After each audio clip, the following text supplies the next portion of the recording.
You know, here we sit February 1st in West Yellowstone, and it was 35 below zero last night. Tonight it's going to be maybe even a little bit colder. And already we're talking about fishing the fall run-up season, which lasts here from mid-August to October for our big browns and rainbows that run out of Hebgen Reservoir.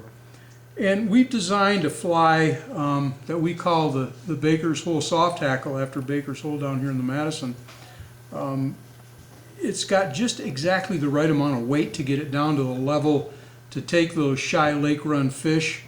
And it minimizes the number of late season patterns you need to carry to take these highly selective and sought after huge monsters that come out of the lake. It combines a shaggy body with, again, just the right amount of weight and a couple of soft hackles that move the fly enough to drive fish nuts. And we're going to tie one right now, and to begin tying it, you paint your hook shank with your working thread, and you tie in a rib of fine UTC wire, and next you're going to form a dub loop. And a lot of tiers shy away from dub loops, but we find them to be very effective. They produce a real shaggy, spiky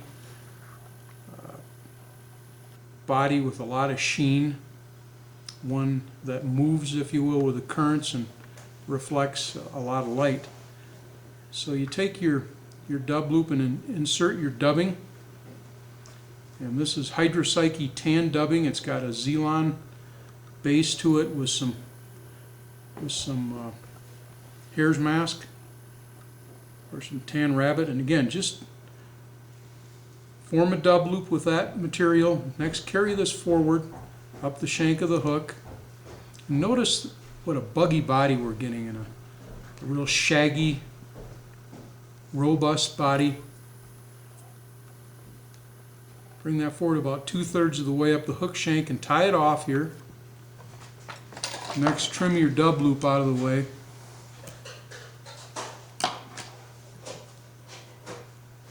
And now with your ribbing, just come forward and wrap your ribbing through the body. And the reason for this is it's just going to add some durability to the body. Otherwise, that dub loop and the material therein will start to pull free.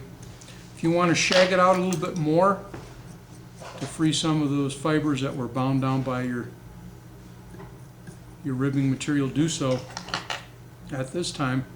And now take a couple, 2 or 3 soft hackle feathers from the back end of a Hungarian partridge, well-modeled feathers. We'll use hun, we'll use rough grouse, you can use blue grouse. Any one of those feathers will work nicely. Tie those in by the tips. And next, wrap them right at the face, forming like the face hackle of this fly, right at the very front end.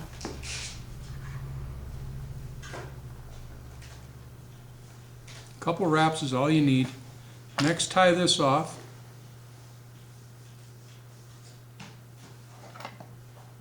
Trim the fluff and the butts out of the way.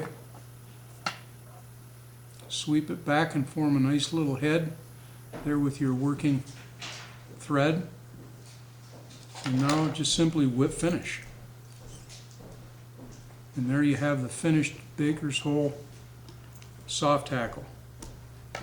Notice how shaggy that is, what a beautiful silhouette it offers. I'll give you a view of it from the front. See how the hackle splays around.